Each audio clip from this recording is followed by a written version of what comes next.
बिस्मिल्लाहिर्रहमानिर्रहीम। अस्सलाम वालेकुम नाज़रीन, मैं हूँ महरीन सब्तैन, देख रहे हैं आप मेरा यूट्यूब चैनल। नाज़रीन, अबू बकर शेख नामी एक नौजवान सोशल मीडिया पर आता है और मुख्तलिफ़ चैनल्स के साथ अपनी स्टोरी शेयर करता है, जिसमें वो अजीब व गरीब वाक़या बयान करता है, जहाँ पर वो बताता है कि किस तरह दोस्त ही दोस्त की बीवी ले उड़ता है, किस तरह से 2 महीने पहले मोहब्बत की शादी करने वाले लड़के के साथ एक बड़ा धोखा हो जाता है, किस तरह से वैलेंटाइंस डे पर उसकी बीवी जो है किसी और के साथ भाग जाती है।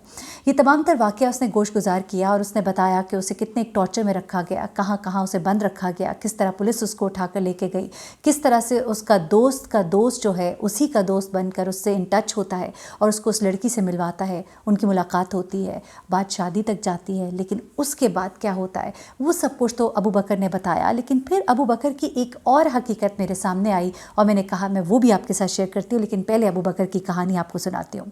अबू बकर शेख बेसिकली गाड़ियों की खरीदो फरोख्त का काम करता है और अपने हल्के में एक पैसे वाला माना जाता है। उसके पास एक मुनासिब, आप समझ लीजिए कि पैसे होते हैं। एक आम घराने की लड़की के लिए एक अच्छी असामी आप इसे कह सकते हैं। ऐसे में उसका ये कहना है कि मैं गाड़ियों को रेंट पर भी देता हूँ, खरीदो फरोख्त भी करता हूँ। ऐसे में एक मदीहा नामी लड़की से मेरी दोस्ती होती है, लेकिन मुझे पता लगा कि बाकायदा तौर पर उस लड़की को मुझसे मिलवाया गया। 2 माह बाद लड़की जो है प्लानिंग के तहत अबू बकर के ही दोस्त के साथ भाग जाती है। सब कुछ क्या हुआ ये ज़रा सुनिएगा। वो कहते हैं कि मोहब्बत की इस तरह शादी नहीं थी, बाकायदा एक प्लानिंग थी। मेरे दोस्त गुलाम नबी, जिसका ताल्लुक दीपालपुर से है, उसने लड़की के साथ मिलकर कैसे लूटा, ये कहानी ज़रा सुने। वो कहता है कि ये एक पूरा गिरोह है जो इसके अंदर मुलव्वस है।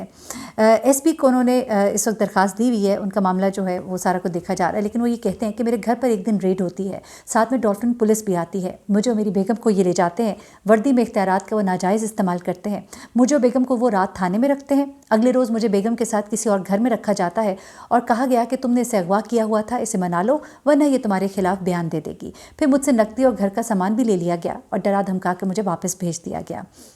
वो कहते हैं कि मदिया मुझे अपने दोस्त के रेफरेंस से मिली थी। फिर हमारे दरमियान बातचीत हुई, उसने 1-2 मरतबा मुझसे मदद मांगी। मैंने उसके बाद मदिया को प्रपोज़ कर दिया।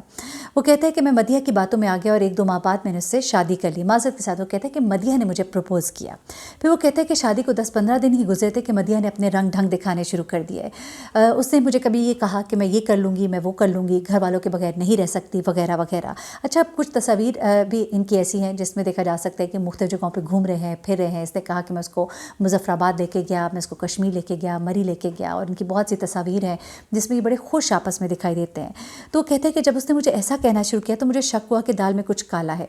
उसके बाद एक प्लानिंग के तहत मेरे घर पर रेड कराई जाती है। जिस थाने में हम गए वहाँ पुलिस वाले मदिया को पहले से ही जानते थे। अब मुझे और मेरे घर वालों को धमकियाँ लगाई जा रही थी। पुलिस वाले आकर मुझे तंग करते थे कि केस वापस ले लो, लेकिन मैं केस वापस नहीं ले रहा था। उसने कहा कि मेरी बीवी जो है अपने माँ बाप के पास चली गई, लेकिन वो उस वक्त प्रेग्नेंट थी। मैंने जब उसको फ़ोन किया, उसने तलाक का मुतालबा किया, तो मैंने कहा ऐसा तो नहीं हो सकता। तो उसने कहा कि मैंने बच्चा जो है ज़ाया करा दिया माजरत के साथ। अच्छा, अब वो ये कहता है कि मैं अब इस बात पे तो उसको कभी भी माफ़ नहीं करूँगा। मैंने मदिया को तलाक नहीं दी। मदिया मुझसे फ़ोन पर बात करने लगी है और कह रही है कि तुम मुझे अब फ़ारिग कर दो।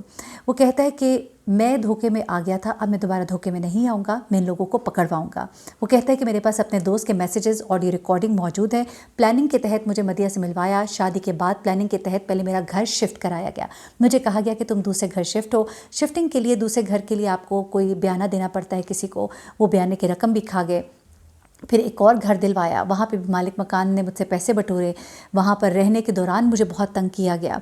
फिर वो ये कहते हैं कि 11 फरवरी वाले दिन जब मदिया भागी, मैं उसे वैलेंटाइन का सरप्राइज़ देने वाला था। मैंने कमरा डेकोरेट किया हुआ था, बड़े बड़े फ्रेम में मैंने तस्वीर लगाई हुई थी और मैं उसको एक अच्छा और बड़ा सरप्राइज़ देना चाहता था, लेकिन मुझे तो उसी ने सरप्राइज़ दे डाला।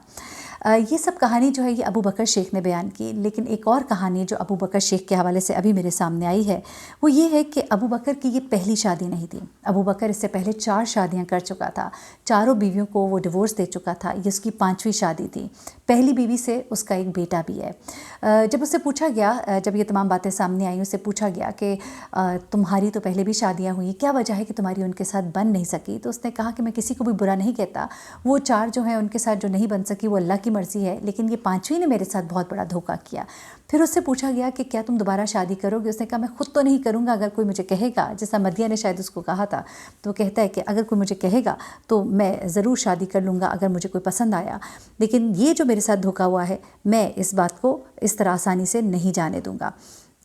تو یہ ایک سٹوری تھی، میں نے کہا میں آپ کے ساتھ شیئر کرتی ہوں۔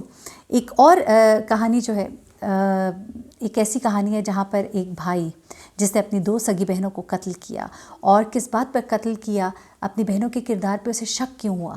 یہ بڑی عجیب سی ایک کہانی ہے، سمجھ نہیں آتی کہ انسان اس پر کیا کہے۔ 2 بہنیں تھیں، وہ کہتا ہے کہ یہ میری بہنیں جو ہیں 2 سال تک مجھے اور میرے بھائی کو نیند کی گولیاں دیتی تھیں، اور وہ گھر سے کہیں غائب ہو جاتی تھیں۔ وہ کہتا ہے کہ وہ انہیں ہم مدرسے کی ہم نے اجازت دی تھی، مدرسے جانا ہوتا تھا انہیں، لیکن وہ مدرسے کے بجائے ہوٹل جاتی تھیں۔ یہ 2 بہنوں کے قاتل کے انکشافات ہیں، جو کہ ان کا اپنا سگا بھائی ہے۔ وہ یہ کہتا ہے، یہ فیروز والا میں یہ واقعہ پیش آیا، اس نے کہا کہ بڑے بھائی، یہ بڑا بھائی تھا بیسیکلی، اس نے اپنی 2 جواں سالہ بہنوں کو قتل کیا۔ ملزم عمیر اس کا نام ہے۔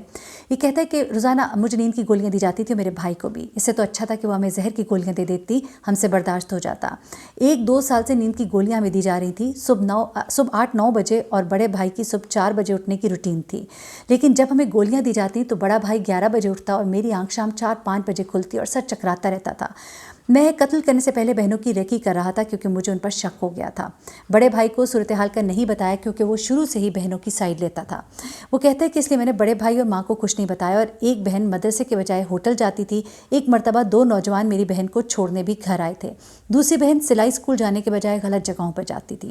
بہنوں کو قتل کر کے میں بہت برا محسوس کر رہا ہوں، یہ شخص کہتا ہے۔ میں نے بہت غلط کیا، خدا سے معافی مانگتا ہوں۔ میری بڑے بھائی اور ماں کی غلطی ہے۔ یہ شخص کہتا ہے کہ میرے بھائی اور ماں کی غلطی ہے جو بہنیں اس طرح کے کاموں میں پڑ گئیں۔ اچھا، پھر اس سے جب پوچھا گیا کہ تم نے تو یہ بھی کہا کہ مجھے اگر موقع ملتا تو میں ماں اور بھائی کو بھی مار دیتا، تو اس نے کہا ہاں، بس ان کی قسمت اچھی تھی، اس لیے وہ بچ گئے، کیونکہ ان کی وجہ سے یہ بہنیں جو ہیں اس طرح کی ہوئیں۔ اچھا، اب یہ شخص کہتا ہے کہ میں نشہ بھی کرتا ہوں، جبکہ پولیس کا کہنا ہے کہ یہ نشہ نہیں کرتا، بلکہ شاید اس کے وکیل نے اس کو یہ پٹی پڑھائی ہے کہ تم یہ کہو کہ میں نشہ کرتا ہوں، کہ شاید تمہیں کوئی چھوٹ مل سکے۔ اس کے بعد قتل سے 1 ہفتہ پہلے بہنوں نے مجھے کہا تھا کہ ہم تمہیں مروا دیں گے، اور انہوں نے یہ کہا تھا کہ ہمارے لیے تو ہماری ماں بھی مر گئی اور تم بھی مر گئے۔ جب اس سے پوچھا گیا کہ تمہیں بہنوں سے پیار تھا، تو کہتا ہے ہاں بہت پیار تھا، رونا بھی شروع کر دیا۔ لیکن وہ یہ کہتا ہے کہ مجھ سے یہ کام ہو گیا، میں شرمندہ تو ہوں، لیکن میری بہنیں ہی ایسی تھیں۔ اچھا، اب جو پولیس ہے اس کا یہ کہنا ہے کہ ملزم عمیر کی والدہ نے پرچہ درج کروایا تو یہ موقع سے بھاگ گیا۔ پھر ہم نے CDیا وغیرہ سے اس کی لوکیشن جو ہے وہ معلوم کی، اور پھر ہم اس کے پیچھے نارووال تک گئے۔ ملزم کا پتہ چلا تو جب اسے پتہ چلا کہ میں پکڑا جاؤں گا، تو اس نے ضمانت کا عوض گرفتاری کرا لی۔ پھر وہ کہتے ہیں کہ ہم نے اس کی ضمانت کینسل کرائی، اور ہمارے پاس بہت سے ثبوت ہیں، یہ کوئی نشہ نہیں کرتا، یہ صرف اس کے وکیل نے اس کو تمام تر پٹی پڑھائی ہے تاکہ اس کی جان بچائی جا سکے۔ یہ تمام تر واقعہ جب میں آپ کے گوش گزار کر رہی تھی تو میں سوچ رہی تھی کہ عورت کو اس کا استحصال کرنا بڑا آسان ہوتا ہے، غیرت کے نام پہ اس کو کہہ دینا کہ ہم نے قتل کر دیا کہنا بڑا آسان ہوتا ہے۔